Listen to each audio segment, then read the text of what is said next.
My name is Mike Welker, Coordinator of E-Learning and Innovation here at NC State.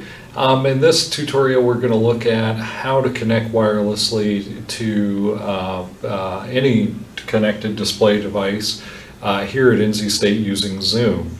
So in this case, I've got a display connected to a PC, but it could be a projector with an instructor PC on any of our campuses or any building. And I've got a device that I cannot otherwise connect to this display. So this is a perfect candidate for going about connecting the video off this wirelessly to get it on this display. So the place to start this procedure is to go to the PC, and what I'm going to do is open a web browser. In this case, I'll just go with Google Chrome, but Firefox or about any of them will work just as well. And what I'm going to do up here in the address bar, I'm going to type in for a website to go to is www.zoom.us and hit enter. And that's going to take me to the Zoom website. And what I'm going to want to do up here in the top right, I'll be able to have an option that says sign in. And if I click that, then that's going to ask me for my login, my Zoom login. The username will be your full NC State email, and then whatever password you set for Zoom. And again, this is not currently synchronized with your NC State login credentials. If you forgot, there's a forgot password option there. So up here in the top right, I'm going to go to host a meeting, and I can do with video on or with video off.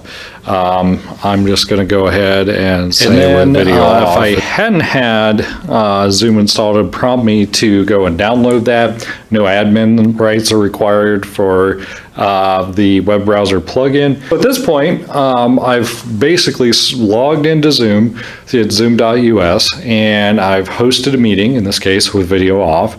And now I'm ready to move to my mobile device. The key thing I need to pay attention to on this screen is my meeting ID number up here at the top left, because that is going to be, in this case, 101-106-207. But that's the important key number I'm going to need for the next step.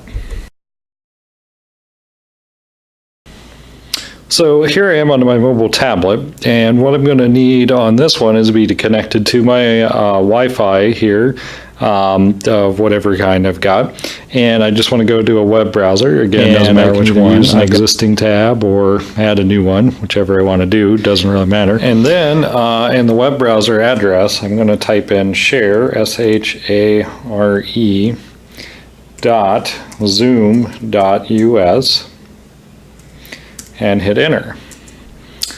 And once I've done that, then this is where that magic 9-digit number comes into play. So I'll just tap on the meeting ID or personal link name, and that's where I put in my 101-106-207 and hit enter or tap share. And again, at this point on the device, if I hadn't had the Zoom app installed, it would prompt me to do that, but on this one I already do. Then at this point, it's just asked me what do I want my device name to be known as. So I'll just say OK to whatever the default comes up. And then on my meeting on the display, I will now see that I have a new participant in the meeting. On my device, and that's what the little beep bop was for, on a device, your mileage will vary depending which kind of device you have. But for this particular one, I have many options of what I can share. But I'm just going to go ahead and say share my whole screen. Now at this point, my tablet display is showing up on my big screen or my big display by using this wireless Zoom connection. And again, all I've done is I've gone to zoom.us, logged in as me, said host a meeting, started a meeting, got that number, then pulled up on my device through share.zoom.us, entered that meeting ID, and there I am.